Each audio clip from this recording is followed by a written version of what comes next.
Intel has long been the model of innovation. In particular, its famous TikTok product development strategy has been hailed as a case study for learning how to balance the current product profitability with the pipeline of future products. For example, when I was researching an appropriate public domain case study for my book The 5-Star Business Network, I could not find a better example of advanced product phasing, APP, than Intel. At that time I wrote in the book, Gordon Moore, Intel's founder, predicted that the number of transistors on a chip would double every 2 years. Moore's law was put in practice for many years and it ultimately led to Intel's TikTok strategy.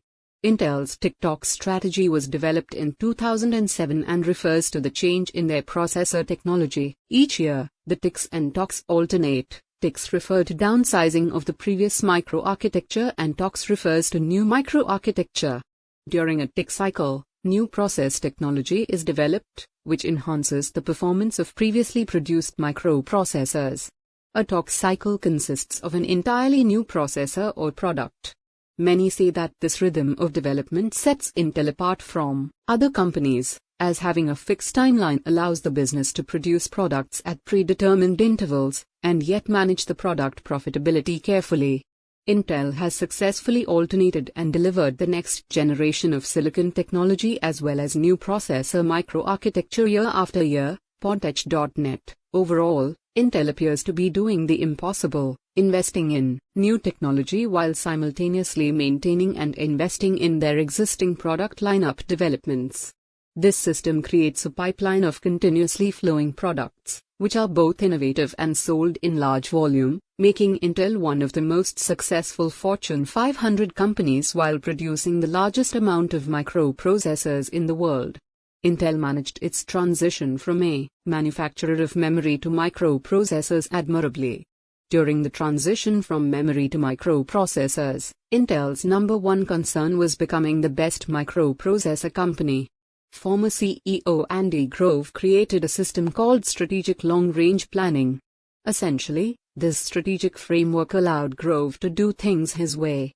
I became very distinctive in prescribing the strategic direction from the top down. This defined the strategy for all of the groups, and it provided a strategic framework for different groups at different levels of management. Grove has quoted on aminline.org, however, the next transition to mobile processors is proving to be far more challenging. To start with, Apple is not as easy a customer as IBM was for PCs. Samsung produces its own processors.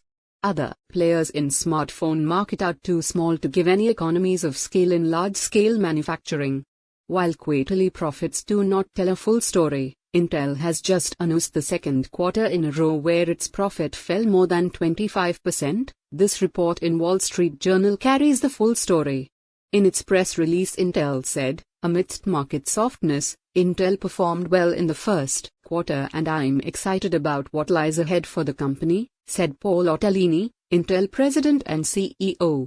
We shipped our next generation PC microprocessors, introduced a new family of products for microservers and will ship our new tablet and smartphone microprocessors this quarter. We are working with our customers to introduce innovative new products across multiple operating systems. The transition to 14 nanometers technology this year will significantly increase the value provided by Intel architecture and process technology for our customers and in the marketplace. No doubt, the continued softening of the PC market is not only hurting HP and Dell, but also partly responsible for what is happening at Intel. The key question is that while Intel is extremely good at advanced product phasing, APP, is it capable of proving itself adept at FIRE-ready, FAR, innovation?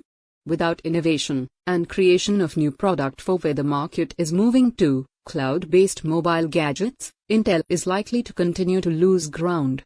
What should Intel do in this scenario? Make a deal with Apple at any cost? Invent its own mobile gadgets?